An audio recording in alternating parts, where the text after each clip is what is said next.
محرم کے مہینے میں 2 باتیں ہمیں کرنی ہیں۔ نمبر 1 روزہ رکھنا ہے اور 10ویں محرم کو وسعت کے ساتھ اپنے گھر والوں پہ خرچ کرنا ہے۔ اس کے علاوہ محرم کے مہینے میں کوئی بھی چیز حدیث سے ثابت نہیں ہے۔ اس کے علاوہ جتنی بھی چیزیں ہم کرتے ہیں ہمارے معاشرے میں پائی جاتی ہیں، ان سب کا تعلق یا تو خرافات سے ہے یا بدعات یا رسومات سے ہے۔ تو لہذا بہت ساری چیزیں اہل سنت والجماعت میں وہ آ گئی ہیں جو روافظ کرتے ہیں۔ روافظ ماتم کرتے ہیں، سبیلے لگاتے ہیں، کھچڑا بناتے ہیں، اس کے علاوہ نہ جانے کیا کیا وہ لوگ خرافات کرتے ہیں۔ تو ان سے سارے اہل سنت والجماعت کو بچنا چاہیے، کیونکہ ان تمام چیزوں کا ثبوت نہ قرآن سے ہے، نہ حدیث سے ہے، نہ صحابہ کے عمل سے ہے۔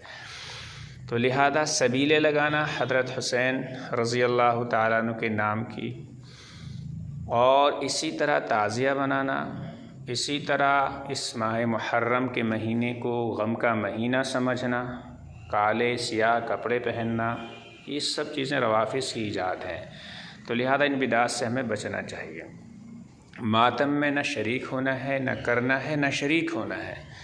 10ویں محرم میں جتنی بھی چیزیں روافظ شیعہ لوگ کرتے ہیں ان سب سے ہم اہل سنت والجماعت کو بچنا چاہیے، تاکہ ہمارا ایمان محفوظ رہے، توحید باقی رہے، رسومات اور بدعات سے ہم بچے رہیں۔